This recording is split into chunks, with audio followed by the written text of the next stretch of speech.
Masyadong makapangyarihan ang lalaking ito. Isang bakal na plato upang maglagay ng espasyo sa gitna ng daloy ng tubig. Alisin ang tubig, pagkatapos ay gumamit ng mga kahoy na tabla at mga bakal na bar bilang base ng semento. Nagbuhos siya ng isang halaga ng maple cement sa base at naglagay ng 4 square wooden panels. Ipagpatuloy ang pagbuhos ng semento hanggang mapuno ang amag. Hintayang tumigas ang semento, tanggalin ang 4 na kahoy na bar sa gitna, at tanggalin ang nakapaligid na bakod. Kaya, ang konkretong block ay magkakaroon ng 4 na butas. Pagkatapos ay ibuhos ang tubig sa 4 na butas, pagkatapos ay i-seal ng plastic sheet. Pagkatapos ay gumamit ng bakal at semento upang makagawa ng ilang matataas na haligi. Ito ang simula ng isang mega project. Gumamit siya ng mga tabla upang takpan ang bawat haligi, pagkatapos ay nagbuhos ng semento. Hintayang matuyo ang semento, pagkatapos ay alisin ang mga tabla na gawa sa kahoy. Pagkatapos ay gumamit siya ng mga tubo ng tubig upang ayusin ang taas ng mga haligi. Kung hulaan mo kung ano ang kanyang ginagawa, maaari kang mag-iwan ng komento sa ibaba. Talagang natapos na niya ang pangunahing bahagi ng mga haligi, naiwan lamang ang 2 gitnang hindi natapos. Dahil kami ang core ng super project na ito, kinabit niya ang mga sample frame at inilagay ang mga steel bar. Ibuhos ang semento sa 2 layer, na ginagawang mas makinis ang ibabaw nito. Ang 2 haliging ito ay mas mataas kaysa sa iba pang mga haligi.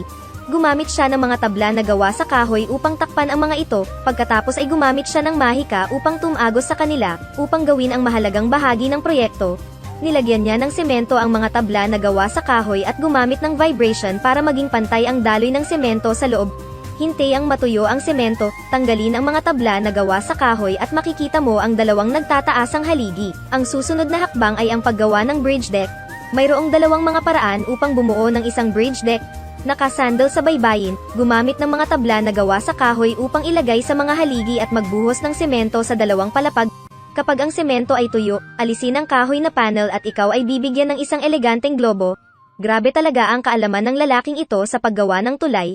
Marahil ay nahulaan mo na ang kanyang ginagawa ay isang cable-stayed bridge sa karagatan, dahil natuklasan niya na ang mga langgam sa magkabilang panig ay nagpupuyo sa isa't isa, kaya gusto niyang itayo ang tulay na ito, upang ang mga langgam sa magkabilang gilid ng bangko ay malayang makapag-usap sa isa't isa. Natapos ko na ang paggawa ng bridge deck sa loob ng bangko.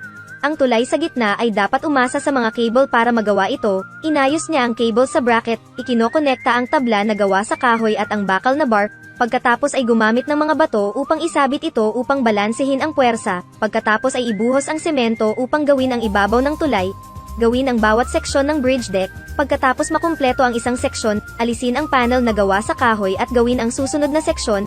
Napakabilis na natapos ang bridge deck. Ang natitira ay nagkokonekta sa mga sphere. Nagdagdag siya ng mga tabla na gawa sa kahoy sa gitna, naglagay ng mga bakal na bar at nakakonektang mga cable. Pagkatapos ayusin, ibinuhos niya ang semento sa amag upang lumikha ng saradong ibabaw ng tulay. Hintayang matuyo ang semento, tanggalin ang mga tabla na gawa sa kahoy, ang buong tulay ay magkakaugnay. Ang bridge deck sa baybayin ay ang huling bahagi ng tulay.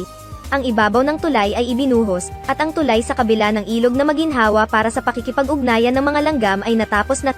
Talagang humanga sa kakayahan at pagkamalikhain ng lalaking ito.